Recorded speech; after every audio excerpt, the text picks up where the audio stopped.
Welcome to the Bible study. If you have your Bibles, kindly turn with me to Genesis chapter 19. Genesis chapter 19.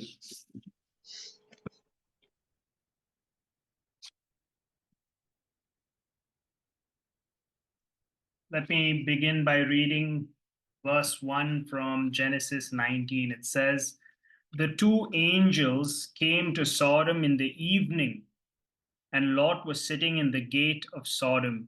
When Lot saw them, he rose to meet them and bowed himself with his face to the earth."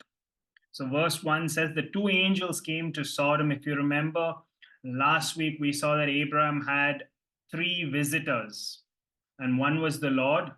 And in that chapter, it said the other two were men, but we already looked ahead in Genesis 19:1, and we know their identity is that they are angels. We know that they are messengers of God. And so the other person, the third person, was most probably the pre incarnate Christ. So here we're told that the two angels came to Sodom, and the first question that came to my mind was, didn't God say he also wanted to visit Sodom? And that's there for us in the previous chapter, verse 20. Let me read it out. It says, "Then the Lord said, because the outcry against Sodom and Gomorrah is great and their sin is very grave, I will go down to see whether they have done altogether according to the outcry that has come to me. And if not, I will know." So God said that he's going to personally go there to Sodom and Gomorrah, but here we're told the two angels came to Sodom in the evening.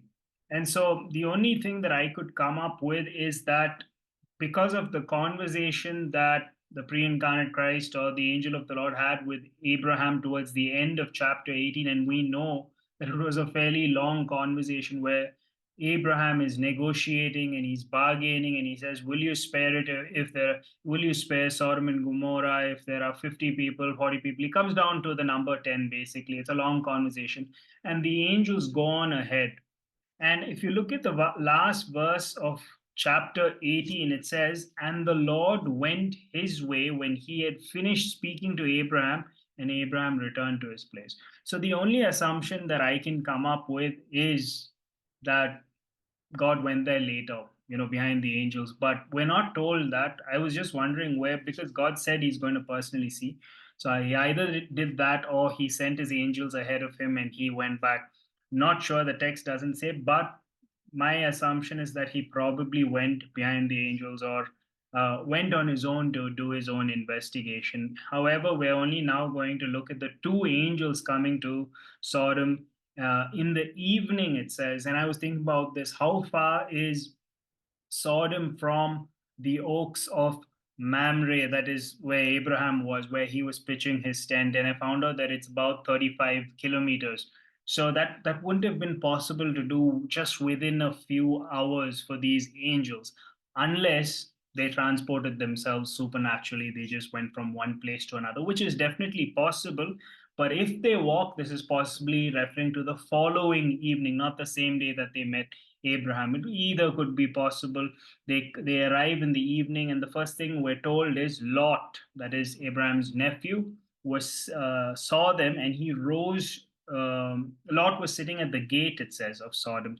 So what's important about the gate is that it's not like the gates that we have today. It was very different. It was probably a room in the city wall on the boundary of the city where business transactions were carried out, where court was convened, where counsel was given, and so different things happened. Public announcements were made, and also there are many times where the city gate is mentioned in the Bible, like Moses in Deuteronomy talks about how if parents have a rebellious son, they should bring him to the city gate, that is to this room, this town hall, and then the elders will counsel them and they will decide what to do with the son.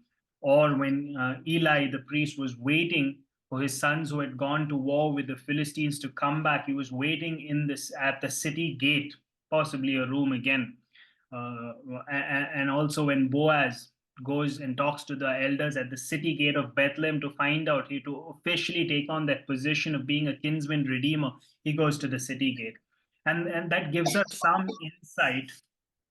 That gives us some insight to what when Jesus said, I will build my church, and the gates of Hades or the gates of hell will not prevail against it. And what it basically means is not just this convention, not the regular gate that we have today, but the schemes, the plans of the devil will not prevail against the church that Jesus is building, because it's a place where all these meetings can go on. And so the strategies of the devil. So that gives us some idea as to what that verse means. So here is Lot, just a reminder that Lot in Genesis 13:10, when Abraham said, "Look up, whichever, if you go to the left, I'll go to the right," he looked up towards Sodom. Genesis 13:10. First, he looked. He just looked in the direction. He looked towards Sodom. Then in Genesis 13:12, he pitched his tent as far as Sodom. That is, he goes to the border of Sodom. Now he's moving closer to this place that he's already set his eyes on. Then in Genesis 14:12, he is now dwelling in Sodom. So he pitched his tent first as far as Sodom. He's at the border. Now he's living in Sodom. He's dwelling in Sodom in Genesis 14:12. And Genesis 19:1 says he was sitting at the gate, which means that he was possibly somebody who looked after their internal affairs. He was a judge, he was giving counsel, he was doing some business, but basically he was in a position of authority. He was somebody who was recognized there because he was part of the town hall. And he's sitting here at the city gate. He's sitting in the town hall. He bows down. Again, talks about the hospitality in that culture. And you see also, I mean, I'm not sure if he recognized that these people were divine entities or not at this point. He definitely did later on, but I don't know if there's something about their appearance. They took on the form of man. So probably not. It's just his culture, and he bows down. And you read that there are a lot of similarities. Let me read in verse 12. Sorry, verse 2 and 3. And he said, "My lords, please turn aside to your servant's house and spend the night and wash your feet. Then you may rise up early and go on your way." They said, "No, we will spend the night in the town square."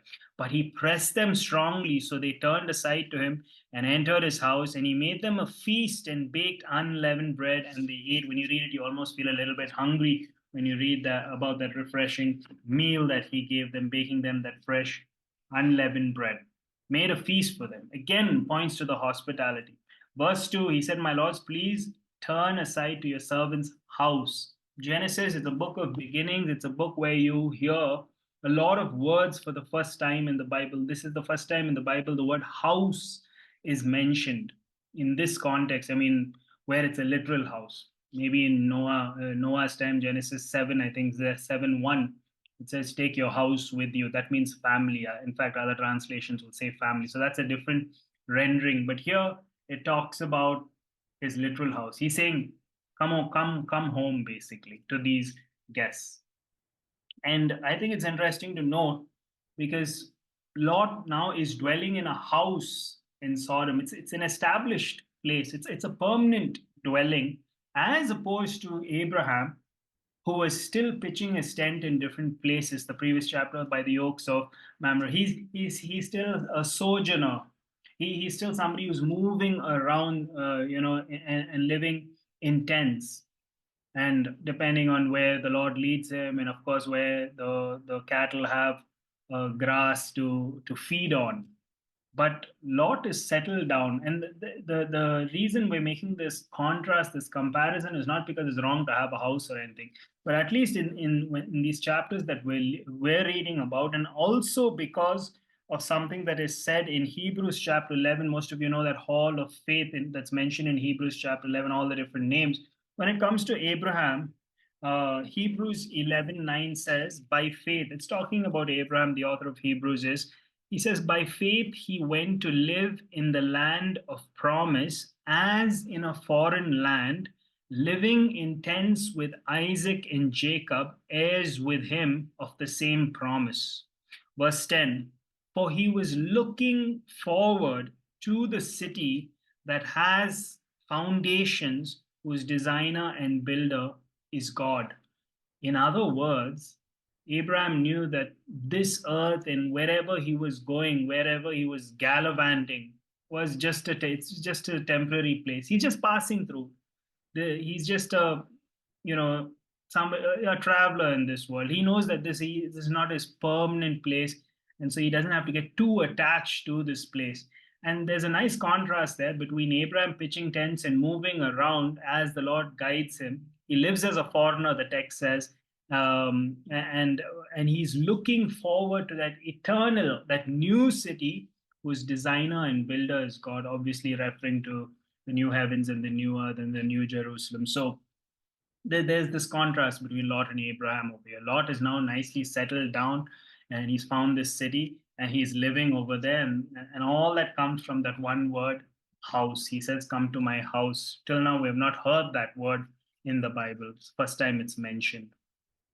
And of course, it's the first time that the word gate is also mentioned. Just in passing, I wanted to quickly throw that out there. So then he says, you can come in, you can refresh yourself. A lot of things that we read over here that are quite similar to what Abraham did when he encountered the three visitors in the heat of the day. So he invites them. They say, no, no, no, we'll spend the night in the town square, but he presses them. He insists that they come and spend the night with him, be refreshed by his hospitality, by a good meal that he's going to provide for them, and then they can be on their way. Very similar thing that Abraham said. But why did Lot insist? Of course, that's the whole thing of that culture. They were very hospitable and all that. But also, it could be because he knew that the city was very evil, and maybe they'd get taken advantage of, or they wouldn't know where to go, or some maybe that also could be a possible reason. And so he invites them over to his house. Let me read verses 4 and 5. So, verse 4 says, "But before they lay down, before they retired for the night, the men of the city, the men of Sodom, both young and old, all the people to the last man surrounded the house. And they called to Lot, 'Where are the men who came to you tonight? Bring them out to us that we may know them.'" Now, some of your translations may say, "know them carnally," but the word, if your translation, it's possible, I think NKJV says carnally. I think one or two other translations use the word carnally. But that word will be in italics because it's not there in the original.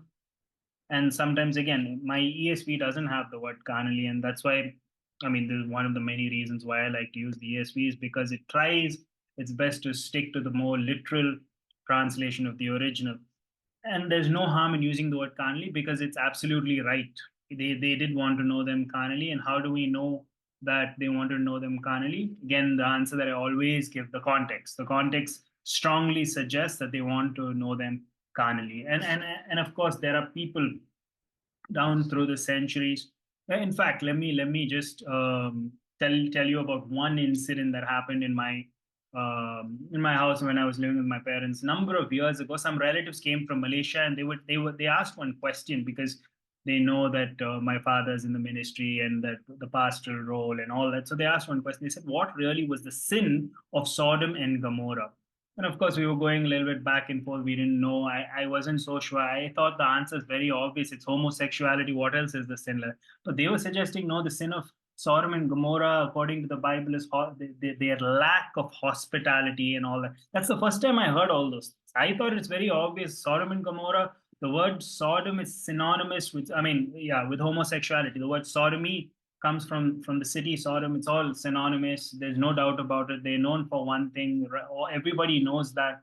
But they were saying that that wasn't the real sin and it was hospitality. And we were just discussing about those things. But and of course, revisionist scholars or some people who call themselves homosexual Christians or homosexual theologians try and revise some of the texts that the church has held to a very where the church has held to a very narrow traditional interpretation that the Bible strictly prohibits homosexuality. There's no doubt about it. It was only in about 55 there was one book written by this one man. He wrote a book called Homosexuality and the Western Christian Tradition. And that's why he started suggesting that we need to reinterpret these texts and that the understanding has changed in between the two testaments. A new understanding came, and that it was not homosexuality that was prohibited, but promiscuous homosexuality. So you can be in a faithful relationship if you just have one partner and those kind of things. And you have pastors today who are homosexuals, and you have people promoting that kind of theology.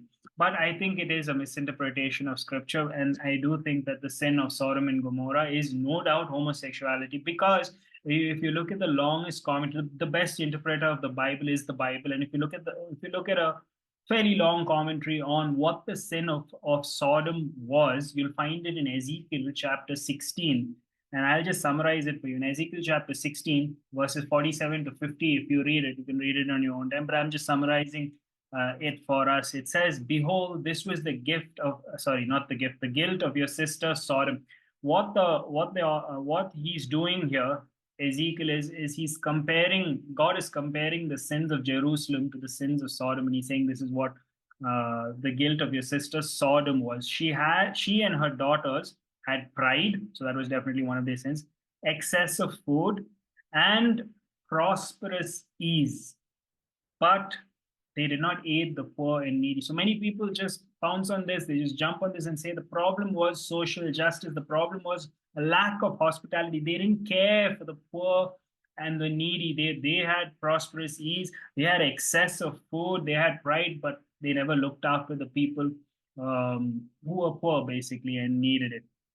And that was all part of their sins for sure. But then in verse 50, he says, they were haughty and did an abomination before me. Now in verse 47 also, he says abominations, and all these things are abominations. But then in verse 50, he just says one single time, one single use of this word, not plural, abominations. He says they did an abomination. What's interesting is the Hebrew word for abomination is the word toiba.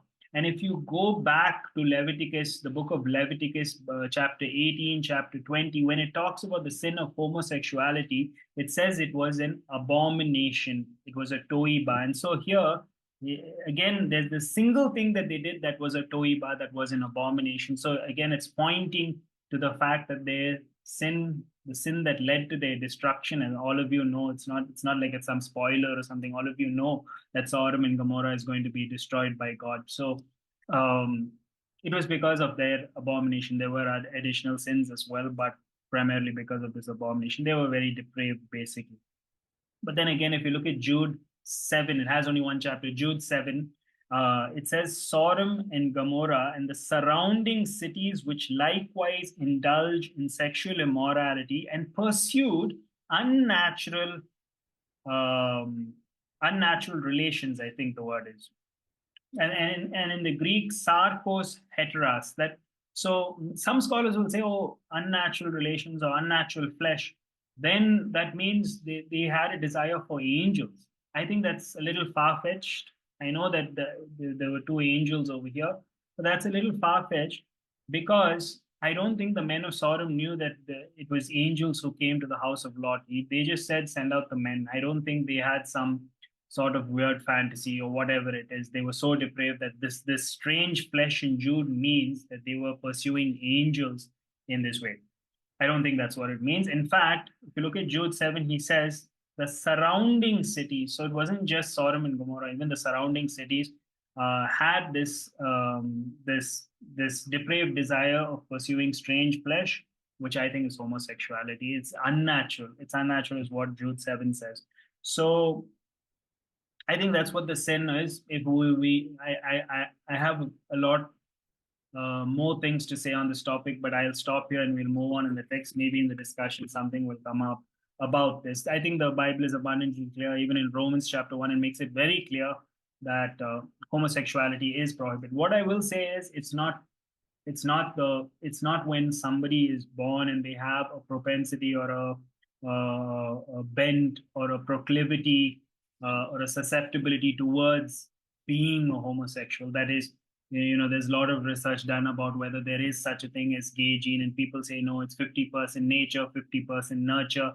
There is something that contributes to a person being more susceptible to homosexual behavior, they're having those kind of inclinations. But whether that's the case or not, the Bible's solution is to abstain from it. And I like, somebody said it, and I really like it because it's a very pithy way of saying it. Somebody said that what do I do if I'm born that way? That is, having those sort of desires. The gospel message is that you have to be born again, even if you're born that way, having those kind of desires. The gospel truth is you have to be born again, and the truth is all of us have different desires. It may not be homosexual, may be homosexual, but the point is that everybody has a bent and a proclivity towards sin because of the flesh that, I mean, our bodies of flesh, the pull of the flesh. And so everybody is working on something. For some people, it is to do with homosexuality. And yes, we can't be overly judgmental because everybody's working with something. I just want to say and end with this, and that is, at least as far as this topic is concerned, and that is, it is not that if somebody has those tendencies, that in and of itself is a sin. It's only when they act on those tendencies it becomes a sin. And the reason I say that is because Jesus himself said, I mean, being temptation is not the sin. It's only when you act on it. It's not a sin to be tempted. Everybody will be tempted. Jesus himself was tempted, and yet he remained without sin. So it's not the act of being tempted that is a sin, but it's when you give in to the temptations, then you make it. So homosexual desires are not a sin in and of itself. It's when you act on that, and when you think that you can be a Christian and a homosexual, you're a believer in the Lord, and you're continuing in that lifestyle, that is a sin. And I've heard so many testimonies of people who started off like that and then got saved, and God slowly rescued them. And it's they many of them say that it's not that the desire has been completely taken away. They deal with it as the same way that we deal with how we overcome any of the temptations that we encounter. That's the same way that they deal with it through the power of the Spirit. It's not like the suddenly magically, for some of them, yes, I read about that as well. Some of them it magically disappears, that those feelings. But for many of them, they continue to struggle with those feelings, but they overcome it rather through the power of the Spirit. So moving on, verses 6. One more thing I'll say about that phrase "know them," it just came to mind. So sometimes this phrase, especially revisionist scholars will say that this word "know," yada in the Hebrew, is used only 15 times or so in that intimate sense, that is, having those sexual connotations. But 900 plus times it's just known in that sense of knowing somebody in the cognitive sense, basically, where I know that person like that. So some people will say that all they're saying is they want to know the guests who have come. They want to get to know them. They want to introduce themselves. But it's very simple when you read the context and even the following verse. That's not what the word yada means over here. Yes, even if it was used once in another sense, the context is king, and context determines what yada means, because in the very next verse we see Lot went out to the men at the entrance, shut the door after him, and said, I beg you, my brothers. Notice he calls them brothers. I beg you, my brothers, do not act so wickedly. If it is just that they wanted to come and get to know the people, that would have been a kind act and very nice of them. But he says, don't act wickedly.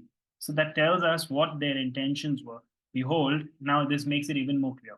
Verse 8, he says, Behold, I have two daughters who have not known any man. Again, that word known is used in the same context. It's not that his daughters never knew another man in having a conversation, or they never knew of any other man living in that city. They definitely knew other men, but he's using it in that intimate sense. He says, I have two virgin daughters, basically. And he says, I can bring them out in exchange.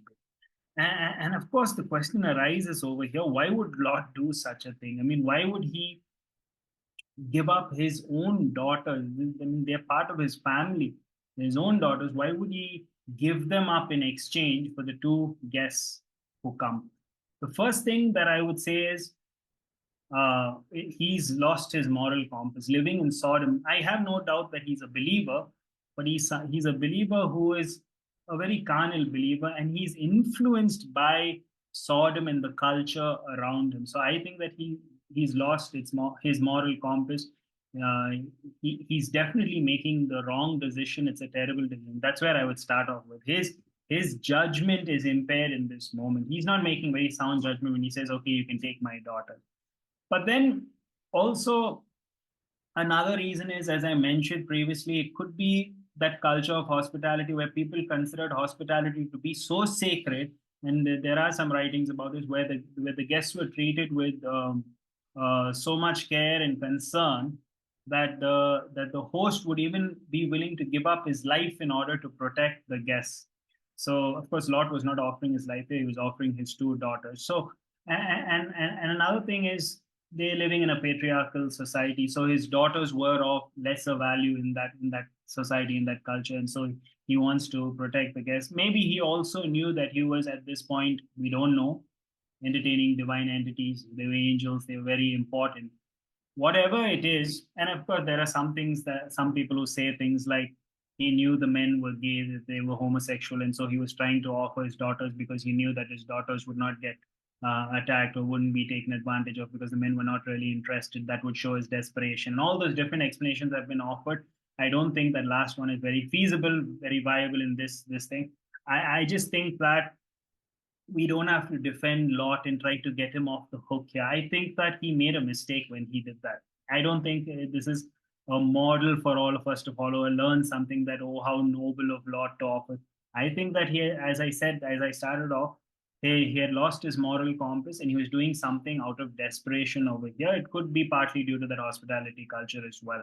But we don't have to defend Lot over here. The Bible is very honest about all the mistakes that people make so that we can learn from all those things, all the principles that we get. There's no need to defend Lot or get him off the hook over here. He did something that was wrong, something that is terrible. He offers his daughters. But let's read on and see. Those are just my 2 cents on why he does that. Behold, I have two daughters. Okay, I read that verse. He begs them and says, let me bring them out to you, and do to them as you please. Only do nothing to these men, for they have come under the shelter of my roof. But they said, stand back. And they said, this fellow came to sojourn, and he has now become the judge. Now we will deal worse with you than with them. Then they pressed hard against the man Lot and drew near to break the door down.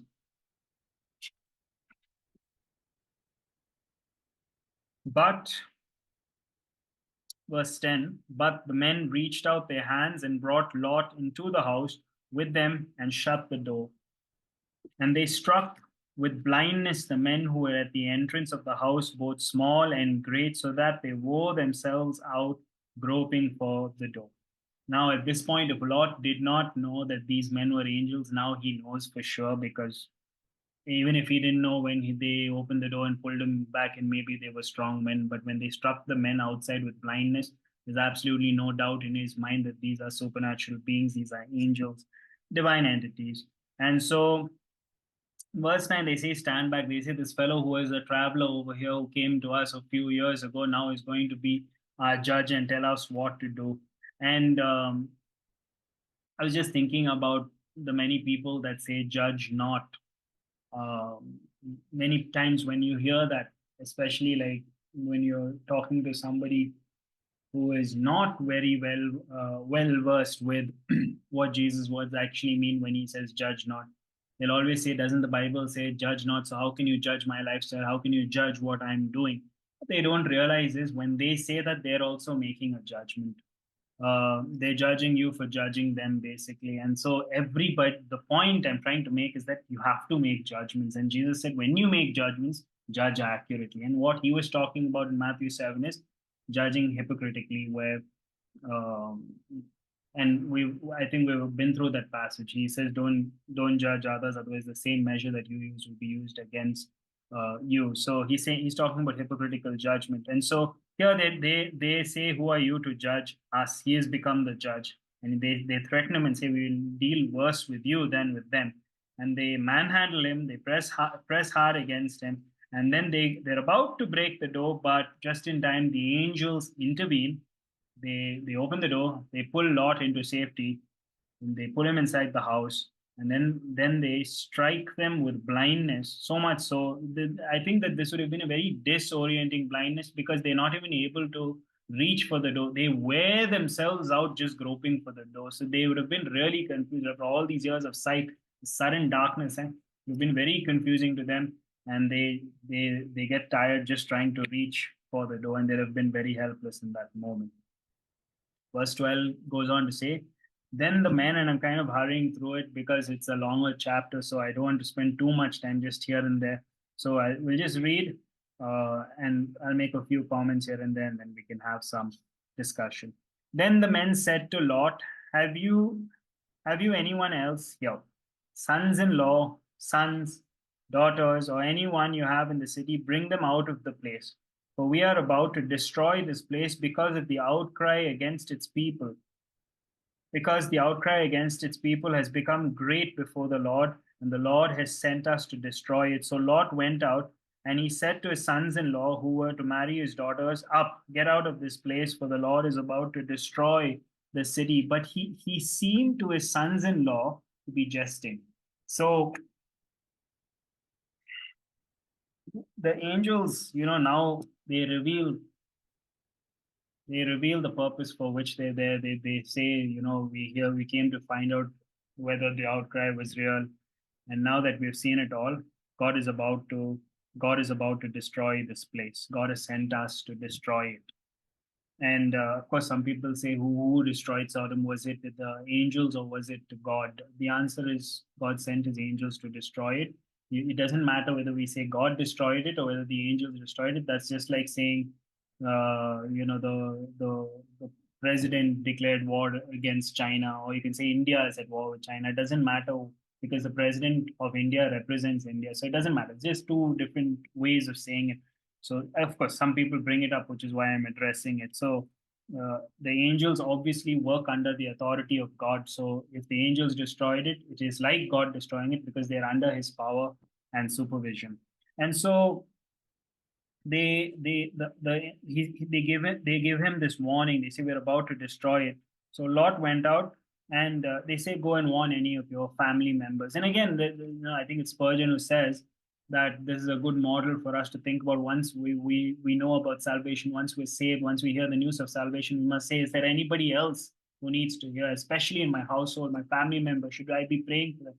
Should I be telling them the gospel?" So Spurgeon talks about this, using it over here. You're just using this very passage. So they say, "Go and find any of your family members." Verse 14 says, "So Lot went out and said to his sons-in-law who were to marry his daughters." Now again, that question arises: how many daughters does Lot have? Because just a few verses ago we read him offering his daughters who had not known a man to these homosexual men who were threatening to break into his house. Now it says that go and tell the sons-in-law. So how many daughters did he have? Many people say he had more than two daughters. Two were in the house, and those were the virgins, and then there were some daughters outside, married to some people. But and that's one plausible or one possible interpretation. But I think that Lot had only two daughters, and I think that when it says sons-in-law, it's talking about that betrothal ceremony that probably happened between the sons-in-law and the daughters. The reason I was also there's a word over there, the Hebrew word over there, which can be used the tense is not specific. It can be used in the past tense. They were married to these men. It can be used in the future tense. And again, just in the confidence in this translation that I'm using, because it was written by about 100 scholars, a team of 100 scholars, evangelical scholars, the best evangelical scholars, who decide to translate this as he said to his sons-in-law who were to marry his daughters in the future.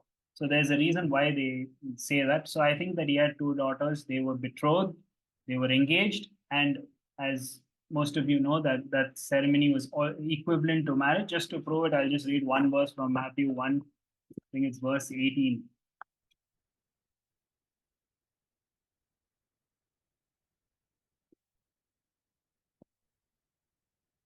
Matthew 1:18 is talking about Joseph and Mary. We were in this passage during the Christmas season.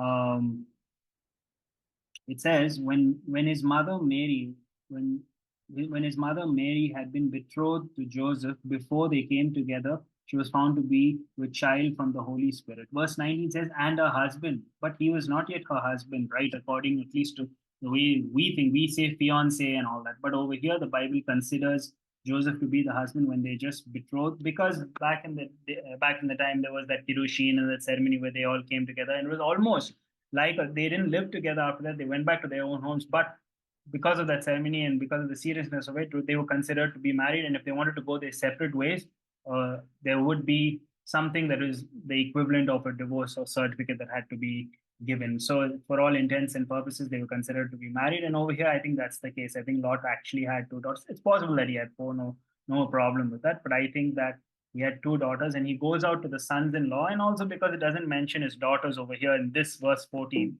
who were to marry his daughters. Some of your translations will say who were married to his daughters. And he says, "Up, get out of the place, for the Lord is about to destroy the city."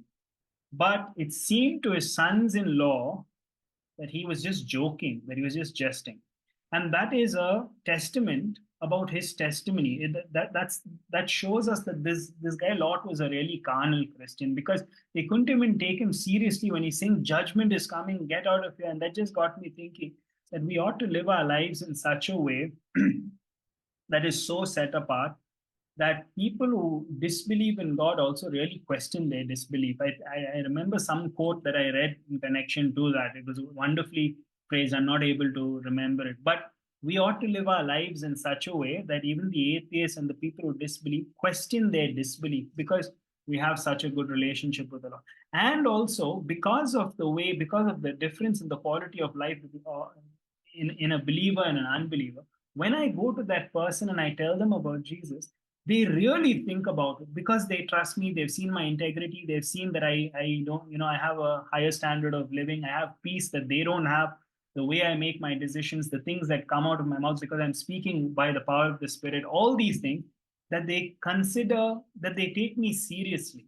That at least I put a little stone, metaphorically speaking, put a little stone in their shoe that gets them thinking, that gets the ball rolling and saying, okay, he's saying it to us, maybe we should, or she's saying it to us because we have observed their lifestyle, because they have such a high standard. Let me at least think about what, let me take it seriously. Here he comes and he tells them judgment is coming and it's going to be destroyed, and they just think he's pulling a fast one, he's pulling a prank, he's playing a prank on them. And that is his, that reflects a little bit on his character in the past. They probably know him. They say, Lord, are you joking? Are you kidding? So, anyways, that's a little bit about what his life might have been like in the past, his testimony. Verse 15 says, "As morning dawned, the angels urged Lot, saying, Up, take your wife and your two daughters who are here, lest you be swept away in the punishment of the city." But he lingered. That's again a very interesting phrase. Here he knows judgment is coming. He knows that he's seen those angels, strike the men with blindness. He knows they mean business, but he's just lingering.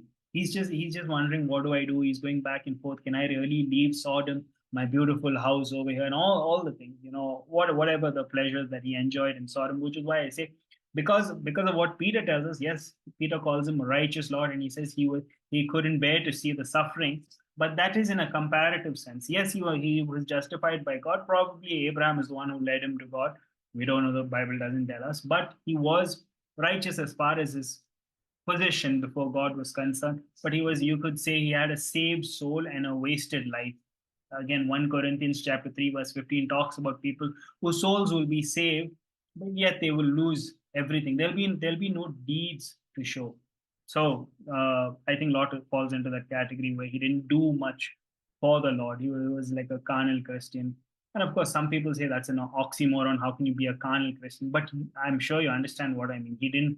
There was not much fruit, not much evidence of his conversion, just because of the fact that he chose to live in such a terrible place at that time, the city of Sodom. As morning dawned, the angels urged, okay, we read that verse. He lingered. So the men seized him and his wife and his two daughters by the hand. It's almost like if they don't force them to get out of the city and show them the urgency and how desperate the angels are to get out. And that's interesting because that's often the case even with believers and unbelievers. It's like the believers are more interested that the unbelievers get saved because of the spiritual blindness, because the God of this age, aka the devil, has blinded their minds. And so they don't see how serious it is. So the angels know that the judgment of God is serious, and they start cursing Lot and his family. They seize them by the hand and literally just drag them out of the place. the Lord being merciful to him, and they brought him out and set him outside the city. And as they brought them out, one said, "Escape for your life. Do not look back or stop. Do not look back or stop anywhere in the valley. Escape to the hills, lest you be swept away." And Lot said to them, "Oh no, my lords, behold, your servant has found favor. Your servant has found favor in your sight, and you have shown me great kindness in saving my life. But I cannot escape to the hills. The reason is not given. Maybe it was he didn't want to go and hide in some cave. He was too used to city life and he wanted to move into some city. That's the only thing that I can think of. Lest the disaster overtake me and I die. Behold, this city is near enough to flee to, and it is a little one. Let me escape there. Is it not a little one? And my life will be saved. He said to him, "Behold, I grant you this favor also, that I will not overthrow the city of which you have spoken. Escape there quickly, for I can do nothing until you arrive there." Therefore, the name of the city was called Zoar, which means little.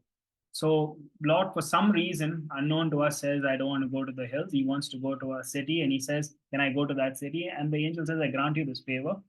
I'll not destroy the city that you've named. You can go there and rush there. I can't do anything until you have got there safely." Which again points to that verse that we read, that will not the righteous judge of the earth always do what is right? In the previous chapter, we read about that. So Lot's life is spared. The angel grants him this favor. He says, "Until you go there, I can't do anything as far as destruction of these two cities are concerned."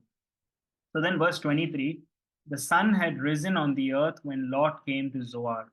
Then the Lord rained on Sodom and Gomorrah. Once he reaches Zoar, God rains on Sodom and Gomorrah sulfur and fire from the Lord out of heaven. And he overthrew those cities and all the valley and all the inhabitants of the cities and what grew on the ground.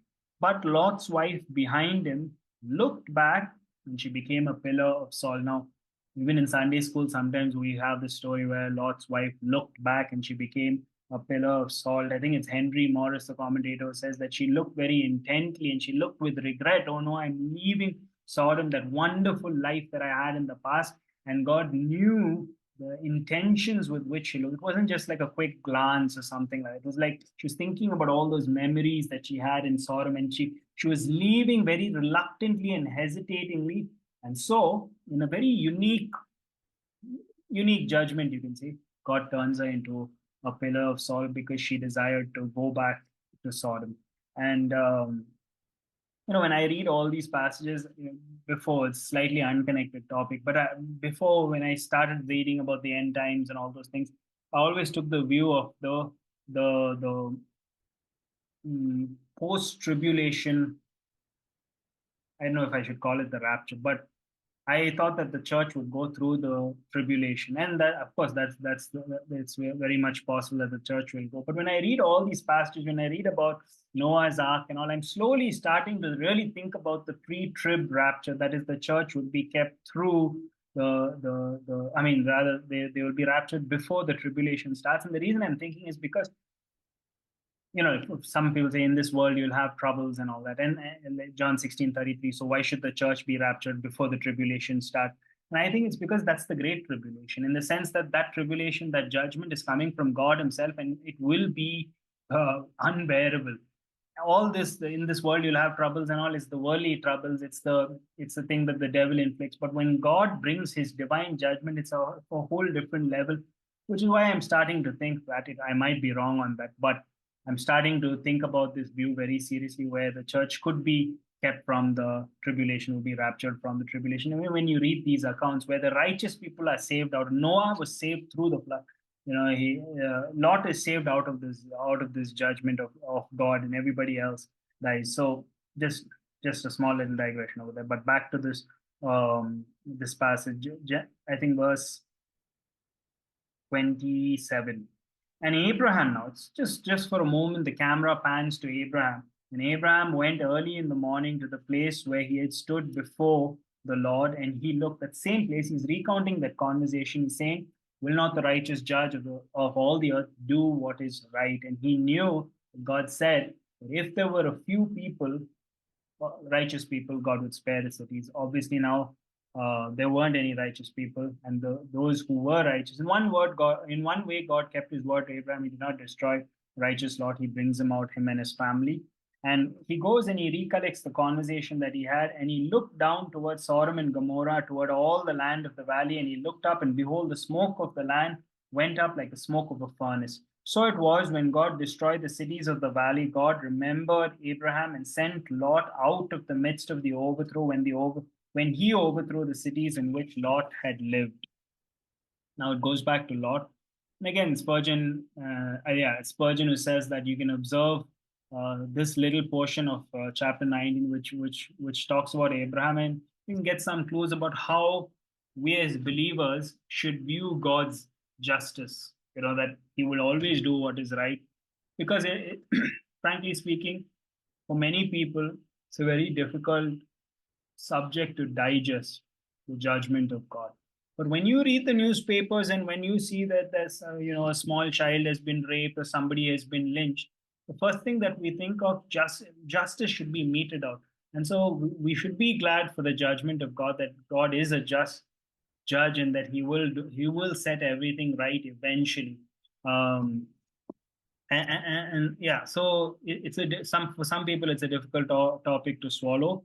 But when you read Abraham coming and looking and thinking about all what God had, that conversation, recollecting that conversation, it reminds us that God will always do what is right and that His judgment is good, and He just doesn't judge arbitrarily. So verse 30 goes back to Lot. It says, now Lot went up out of Zoar. I don't know for what reason. He said he wanted to go to Zoar, but now he went out of Zoar. I don't know whether the people were threatening him or whether he didn't like the place or some sort of danger that he perceived. He went up out of Zoar and he lived in the hills. That's where he didn't want to go, but now he's going to live in the hills with his two daughters, for he was afraid to live in Zoar. So he lived in a cave with his two daughters. And the firstborn said to the younger, our father is old, and there is not a man on earth to come into us after the manner of all the earth. Come, let us make our father drink wine, and we will lie with him, that we may preserve offspring from our father. So they made their father drink wine that night, and the firstborn went in and lay with her father. He did not know when she lay down or when she arose. The next day, the firstborn said to the younger, behold, I lay last night with my father. Let us make him drink wine again tonight also. Then you go in and lie with him, and we may preserve offspring from our father. So they made their father drink wine that night also. And the younger arose and lay with him, and he did not know when she lay down or when she arose. Thus both the daughters of Lot became pregnant by their father. The firstborn bore a son and called his name Moab, the father of all the Moabites. He is the father of Moabites, it says to this day. The younger also bore a son, and his name is Ben-Ami. He is the father of the Ammonites to this day. So, yeah, we read about something quite tragic over here, or it's very sad to read this account. And there are some people who say there was no other way, and they didn't know how else to populate the earth.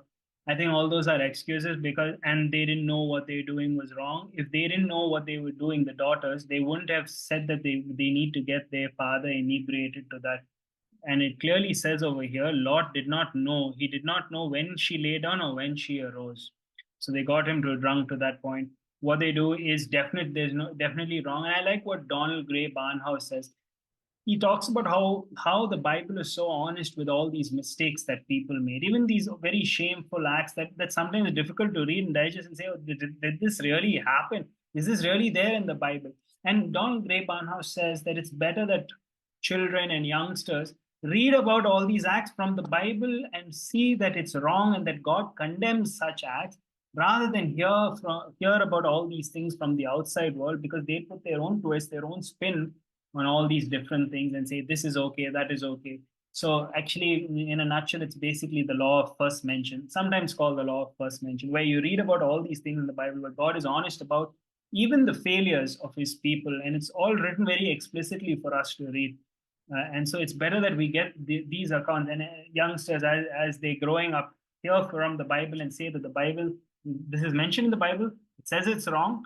And so because they hear from the Bible first, from their parents first, when they go out into the world and the world tries to corrupt them with their standards, they already know what God's standard is, rather than first hearing it from the world, being shaped by the world and by the behaviors of the world. And so there's no doubt, and I think it's very ironic that Lot offers up his daughters to the men who were threatening to break this, and now he ends up sleeping with his daughters. I think that's quite ironic, and yeah, so definitely something um, very depraved that goes on over here, something very vile that goes on over here. And you can see by the result, because the firstborn son, his name is Moab, he was part of the Moabites.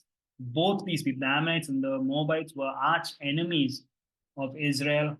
And because I think in Numbers chapter 25, it talks about that Balaam, who tries to come and seduce the Israelites. They were all from this region, the Moabites. They were from this region, so they cause a lot of consternation. They cause they're the result of a lot of wars and also a lot of trying to seduce God's people, Israelites, to fall back, yeah, into sin. So the result is obviously not something that God approves of. It wasn't the only way, but they did it. They thought that it was the only way, and that way they sinned. And so when you look at Lot's life, tell, tells us about how important our decisions are, the decisions that we make today. Like we started off with how he looked at Sodom, then he pitches his tent at the border, then he dwells in Sodom. Abraham's still moving around in tent, looking forward to his heavenly place and his heavenly calling, his heavenly abode. And Lot has settled well into, you can say, the Las Vegas of the world, one of the most sinful cities where sin is rampant, and he gets into trouble because of that. And I like that very short saying about describing his life. He was somebody who had a saved soul but a wasted life, and we say saved soul just because of what it says about him in Second Peter, I think it is. So that is the story of Lot and the destruction of Sodom and Gomorrah, Genesis chapter 19.